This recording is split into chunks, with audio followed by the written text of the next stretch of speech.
It's 6 o'clock. Good evening. The 2019 General Elections Women Aspirants Summit, themed Working Together for 2019, held today live in Abuja. The MD, Women Radio 91.7, Tom Okiwale Shonaya, gave the opening speech by charging women to get involved in politics by signing up for a deliberate woman agenda, as there are only few women represented in governance. Okiwale Shonaya said women should work together towards winning the 2019 elections. She speaks further. Elective governance.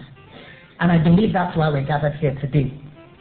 The only way to have more women participate in elective positions is to sign up to a deliberate woman agenda, is to sign up to ensure that a woman is elected. We must pull our population together to win elective positions through a deliberate woman agenda. Today, I hope we can sign up to a 4-point agenda that I'm always talking about to ensure that women are in elective positions. We have more women in elective positions. Mrs. Stella Okabuzo, Assistant Director, Federal Inland Revenue Service, FIRS, in an interview session on Women Radio 91.7 on Let's Talk About Tax, explained what company income tax is and companies qualified to pay such tax. Okabuzo further said qualified companies are saddled with the responsibility to pay the tax on profit derived.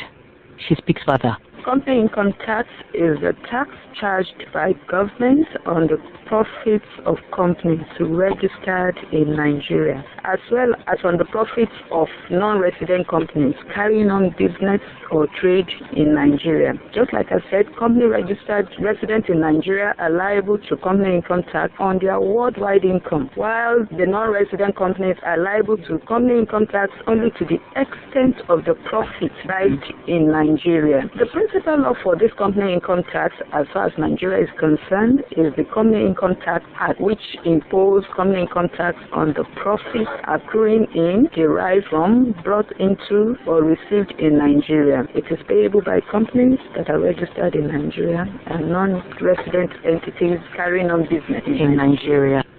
On the foreign scene, Bill Gates' company looking to speed funding for women-led startups through its venture fund. Studies have shown that investing in companies funded by women usually drives a higher return, but women receive a disproportionately small amount of venture funding, with only 2.2% of them receiving funding in 2017 alone. The company has decided to give a $4 million venture funding prize to 2 winners.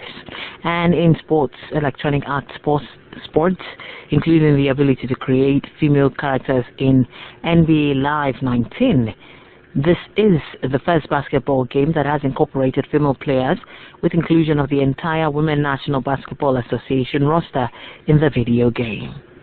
It's 1,568 days since Archibald girls have been gone, and 162 days since the abduction of Leah Sharibu, the Dapchi girl. WFM 91.7 calls for the safe release of all the girls still in captivity. And in 17 days, registration of permanent voter cards, PVCs, will end. Women Radio 91.7 encourages women to register and to get their PVCs to vote during the 2019 elections. Good evening. WFM 91.7